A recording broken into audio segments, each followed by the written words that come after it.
o'sha rus generallarini fikri bor edi. Bo'lib tashlab hukmronlik qildik. Va maqsadiga yetish uchun milliy chegaralashni nizolarga to'la qilib bo'ldi. Lekin o'sha paytda ham chegara mavjud bo'lsa ham xalqimiz bugungi kunchalik emas, ya'ni o'ziga yarasha birodarligi bor edi.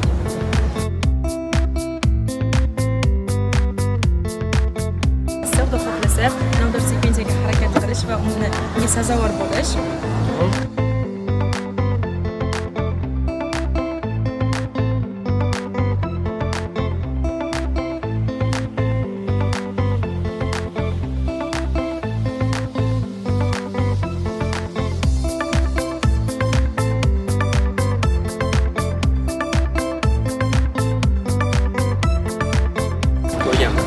Ha, yo'q.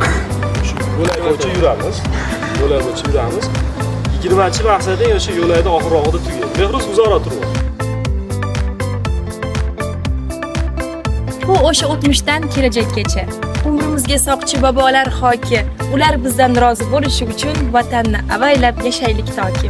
Rahmat.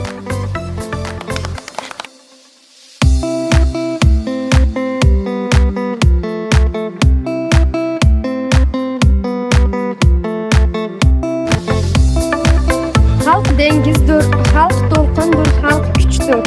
Xalq isyondir, xalq olovdir, xalq o'chdir. Xalq qo'zg'alsa, kuchi yo'qdir kim to'xtasin. Quvvat yo'q kim xalq istagin yo'q etsin.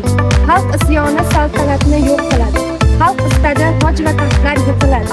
Xalq istagi ozod bo'lsin bu o'lka, ketsin uning boshidagi ko'lanka.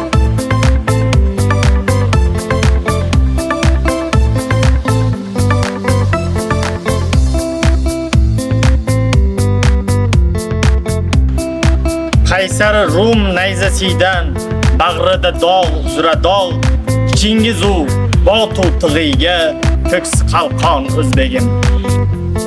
Men nechun sevaman O'zbekistonni? Tuprog'im ko'zimga aylab so'qiyo.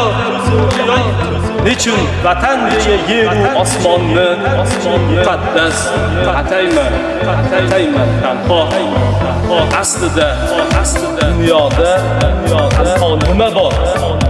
Paxta o'smaydimi o'zga elda yoki quyoshimiz sevgimga sabab? Axir quyoshlik butun Osiyo.